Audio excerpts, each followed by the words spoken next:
Alrighty, we're in the final week of Grandmasters. For people that have done it every week to get Conqueror, this final week, the GM is Proving Ground. Now, there's Barrier and Unstop in this Nightfall. There is no Overloads. So, we're just going to go over weapons that you would use for champs, and then talk about regular weapons. So, let's start with champ weapons. Now, the first obvious recommendation, given that there's Barrier champions, is of course Ariana's Vow. It has distance.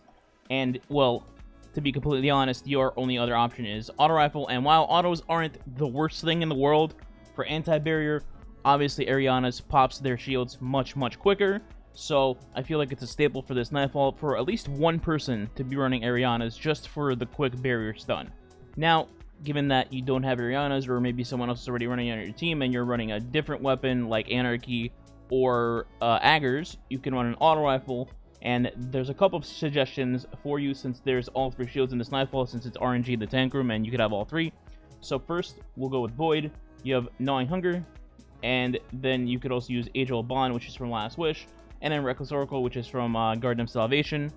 Then for Arc, you have Arc Logic, which you can get easily on the moon, as well as Shadow Price, which is from the GM Nightfalls this season, actually.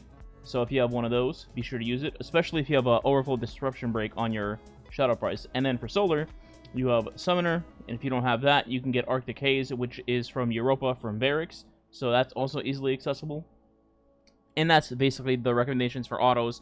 Elemental-wise, if you want to use a kinetic one for some reason, you obviously have Chroma Rush from last season.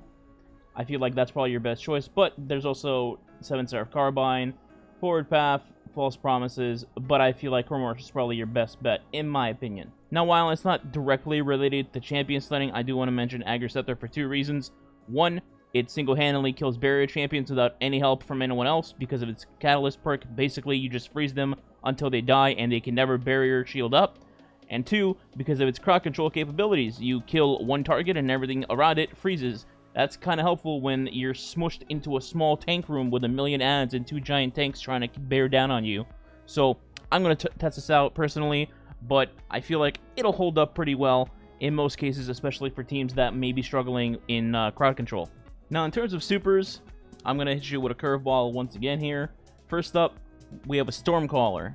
Why am I recommending Stormcaller in the year 2021? Well, Chaos Reach, even though Geomags have been nerfed into the ground and Chaos Reach really isn't usable in most situations in GM these days, this Nightfall specifically, I think Chaos Reach works very well, particularly because it shreds the tanks in the tank room, and wouldn't you believe it, the tanks in the tank room are one of the hardest parts of said room, and Chaos Reach kind of makes quick work of it. So you can basically Chaos Reach a tank and 1v1 it and kill it, while your teammates could be making orbs, such as with Banner Shield or Bottom Tree Dawnblade, and then you just recoup those orbs and build another super and take out the other tank. Now, don't get me wrong, I'm not saying it's the best thing in the world, and if you want to run Well or Shadebinder over this, that's totally perfectly fine. It's understandable. I just wanted to mention this in case some people may be struggling with killing the tanks. And of course, how could I not mention Shadebinder with Blink Watcher turrets? It's pretty ridiculous. I'm sure it'll do great in this Nightfall. Just chuck your turrets down in the middle, and then have Resonant Siphon on, have Mantle of Battle Harmony on, have Aggers on, and you just cycle your energy over and over and over. I'm sure it'll do great. I just wanted to mention that because it's pretty obvious. So then, of course, you have Well of Radiance. I don't think I need to go into why you would run Well of Radiance. It's pretty obvious, so we're not going to dwell on that too much. And let's move on to Titan. Let's be honest here. We all know you're running this. No one in their right mind will ever recommend anything but Ursa Banner Shield. I would love to not use Ursa Banner Shield. I would love for it to be nerfed into the ground, but it's not. So here we are, and it's probably your best bet to just keep spamming orbs in the I hate everything. Yup, Banner Shield. Next. Finally, of Hunters, you kind of have a little variety pack for Hunters here. You can either go Revenant and use a Squall in the tank room to try to control the adds and freeze them up in the middle while you're focusing on the tanks or the Interceptors, or you can go the normal route and go with Tether. You can run either Top Tree Tether or Bottom Tree Tether, depending on whichever you like. Bottom Tree, obviously, you can go Invis with yourself and your teammates and spam grenades that way, or you can go Top Tree and put your Tether anchor in the middle and make it last for longer, killing enemies, etc., and also At the boss room, you can dodge with top tree tether, and the fireballs no longer follow you or track you, whereas on bottom tree they still do. Don't know why, dumb mechanic thing, but that's how it is. So either top tree or bottom tree tether work, depending what you like, and then Revenant if you don't want to use tether. One last thing I want to note before getting into gameplay is you should go into this Nightfall wearing Solar Resist and Concussive Dampener. The reasoning for this is fairly simple. In the boss room, the boss shoots you basically concussive everything. The fireballs coming at you are both solar and concussive damage, and if you wear this combo, you can actually eat a fireball. Now, I wouldn't recommend you try to eat a fireball, but it can happen, and it could quite literally save a life. On top of that, when the boss shoots you normally with its gun, the gun normally can one-shot you outright, but if you wear Concussive Dampener, you can actually survive a shot. Okay, let's begin off the top. When you spawn in, immediately start heading to your left. Ignore all ads that you see along the way until you reach the pipes/wires in the ground, whatever you may call them. From there, you're going to want to look to your right in the distance. You will see an unstoppable champion. Go ahead and kill him. He'll probably be busy fighting Vex, so it should be an easy kill. Then, turn around to your left, slightly forward. You will have a turret in front of you. Go ahead and kill that. And then, in the distance on the left side, you will have a barrier champion. Go ahead and kill him. And then, just walk/sparrow to the end, following the wires/pipes to the left side. Go straight to the end. Once you're at the end here, this is pretty much where you're going to chill the entire time. Everything's going to come to you, including the remaining champions. So once the ads keep funneling to you, just keep killing them. Then the big boy will come out of the gate. Make sure you're ready to down any champions and ads around him, and then start poking at him once he puts up his barrier shield. That's when you use Anarchy. If you're running it, go ahead and stick the machine on the ground and on itself. Then just walk away, or go invis if you have a hunter, break the shield, kill the big boy, and then you're good to go. Now let's talk about the tank room. Boy, where do I begin? Alright, first up, when you drop down into the tank room, the first thing you should be focusing on are the snipers on the top left and the top right ledge. Be sure to take them out immediately as the first enemies you kill in this room after you've dropped down. Once they are dead, you can go either to the left or to the right side for cover. I personally go to the right. You don't have to, that's just me. Once you're in your position, this is where you start chaining supers. Banner shield up when the enemies come at you to make orbs for your teammates and block damage. Then if you have Chaos Reach, you have the option of killing 2 interceptors with 1 Chaos Reach to kind of get them out of the way. They can be pretty annoying. Or you can use your void weaponry or a tracking rocket, whatever you might want to use. Then if you have Shade Binder on your team, just have them pop a turret in the middle and start freezing stuff that you didn't already kill while the banner shield was up. Or if you have, Dawnblade, Squall, you could also pop those and just go ham in the middle. Basically, just try to kill as much stuff in the middle as you can. Quick note here, before you complete this first half phase, make sure none of you are in the middle or further into the room. The reason for this is, if you are, when the next phase changes, you get 2 additional barrier champions, whereas if you stay in the back of the room, you will not get those 2 extra champions. And, I mean, I don't need to tell people 2 less champions equals good, right? So, moving on from that, the next phase is the tank phase, of course. Once the tanks are out, you again have the option of Chaos Reaching a tank. It does pretty damn good damage on a tank, so if you want to just have that on the ready before you go into the next phase, go ahead and do that. Another sneaky thing you could do with tanks is try to throw your Void Wall Grenade from your Sentinel or maybe your Night Stalker. Void Wall Nades do a lot of work on tanks because of their multiple legs, the same way they would for a Spider tank. So you can try to sneak some damage in with that.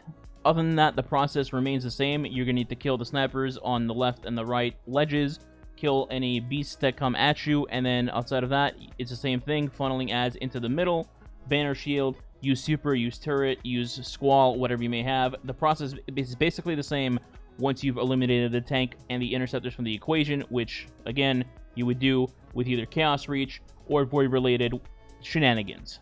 Your next annoying encounter in this NIGHTFALL is going to be the room where you need to dunk the 2 balls to open the main door to get to the boss. So for this, I'd recommend just sitting back and chilling, forcing the Unstoppable to come to you. Once they do, you can finish them with Aeons if you need ammo. Don't push them, as it could easily get you killed between the Unstop and the snipers being there. Once you've cleared the Unstop, then you can slowly, one by one, kill the rest of the enemies that are across from you on the ledge, like Scions. And then from there, I would pick up the ball, go forward, have the door open, but then drop the ball because you will be greeted by 800 million gladiators. Here, You, of course, use anything you can freeze with, as well as a super if you have to, or banner shield, once again, to make orbs. God, I really hate just a banner shield everywhere, 24/7, make orbs. Anyway, once you've cleared the initial gladiators, peek into the room, kill the turret that is going to be looking at you at the entrance, then kill the other turret if you have an angle on it. Otherwise, go work on the barrier champion, that will be to your right, then kill the little buddies around him, then repeat the process on the other side. Open the door, kill enemies, kill turrets, then jump across to get the ball. Once you've picked up the ball, have your 2 other teammates be ready for the gladiators to now spawn behind you, and again, freeze them, eliminate them, then slowly walk in, kill the barrier champ, kill the little buddies next to him, and then dunk the second ball. Then, once the main door opens, you're going to be greeted with an unstoppable champion and a barrier champion. Again, keep your distance way, way, way, way in the back like you're making a field goal, and then take them out one by one. If you have to, make the unstopped chase you, and then finish him with Aeons in a safe spot. After you've killed all of that, collect your ammo and head to the boss room. Before we talk about the actual boss encounter, quick note, if you want, you could pop, let's say, a Squall, a Bubble, or a Stasis turret before activating the actual boss fight, and then it'll give you a second one back. So basically giving you 2 zippers instead of 1. It's nothing crazy, but if you have like a Squall and it just starts, you know, tornadoing around the boss as you hold another Squall, it can help you out. Just wanted to mention that. Now, for the boss fight itself, I would go sit in the top left of the arena. The reasoning for this is pretty simple. You can see the boss from here. You can take an angle in which the boss can't normally hit you, and you can spawn kill half the ads that come out during this phase. Now, the boss will spawn, fireballs will come out, you shoot the first set of fireballs, then start shooting the boss, get the boss a little bit down in health, then ads will be spawning. Typically, I'd say have one person shooting orbs that'll be coming from the boss, the fireballs, and then have the other 2 spawn kill the 2 legionnaires and 1 phalanx that come down on you, and then watch for the other 2 legionnaires and phalanx coming from the left side. Once you've gotten those ads down, there will be no more enemies until you push the boss to the next phase, so just focus on shooting fireballs and then shooting the boss down. Once you've gotten the boss down to 2/3, they will shield up, and 2 unstoppable champions will spawn, 1 directly in front of you and 1 to your left. I would have it so you time it where you know the boss is going to shield up, and then you immediately look at the door the unstoppable is going to spawn in and nuke his ass into orbit immediately, thus having nothing to deal with on your side. Now, fireballs are coming at you, shoot those of course, but I would also have 1 person looking to the left in case the unstoppable is going to come up on you, which he will eventually, and then of course stun him and go ahead and kill him once you know the fireballs are down for those like 2-3 seconds where the boss isn't shooting them. Now that you have both unstops down, again, this is where Anarchy comes into play. You can have a rotation where somebody with Anarchy goes around or turns invis, whatever it may be, go inside the bubble, place an Anarchy on the mechanism, whatever you want to call it, and then 1 Anarchy on the ground so it starts ticking for 2, then exit the bubble, get the safety, and have the shield break, thus eliminating any really careless plays by going into the bubble without invis or Anarchy. Then, once it's broken, it's the same rotation, shoot boss, kill enemies, shoot fireballs, except this time there'll be a slightly different twist at the end. Once you get the boss down to 1/3, this time, instead of staying in the same spot, the boss will now be moving up towards his spawn in the arena, as well as the champs will be coming out a second time. Now, instead of standing where you are the entire boss fight already and spawn killing 1 champion, I would not recommend this because there will be fireballs coming at you while this is happening.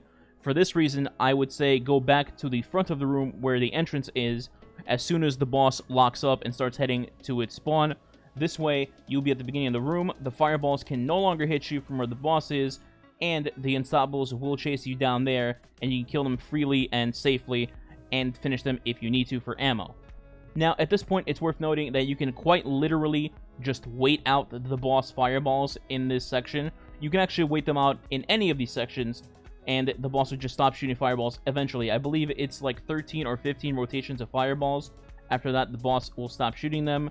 So here, if you want to play it super safe, you can just wait out the rotations of fireballs, and after that, the boss will only shoot you with its gun, cannon thing, and at that point, you can just have 1 person go up to the boss, bait the shots from the boss with the gun, jump up behind them when you can, and then, once again, Anarchy the shield if you have an Anarchy user. If not, you can just shoot a fusion rifle shot, get down, go to the other side, rinse, repeat until the shield's down. And at this point, it's pretty much a GG. You break the shield, the boss will now spawn down into the center of the arena. This is where you go ham with all your supers, Chaos Reach, Shadebinder, Dawnblade, whatever you may have. And then if you have your linear fusion rifle shots, whereas I'm using Threaded Needle, go ahead and start peppering the boss ASAP. If you're using a super, kill the ads first before focusing on the boss. Once the ads are dead, you pretty much just split up in the event that the boss starts shooting fireballs. And basically, one person runs from fireballs, and the other two just melt him down until he's dead. And that's a GG, and hopefully that is your Conqueror. Congratulations. Hope this guide helped you. If it does, be sure to leave a comment, like, subscribe. It's all free. And also, I will be helping people with this GM live on stream, twitch.tv/SnakyBeaver. And I will catch you guys there. And I'll catch you guys next time here. All right, goodbye.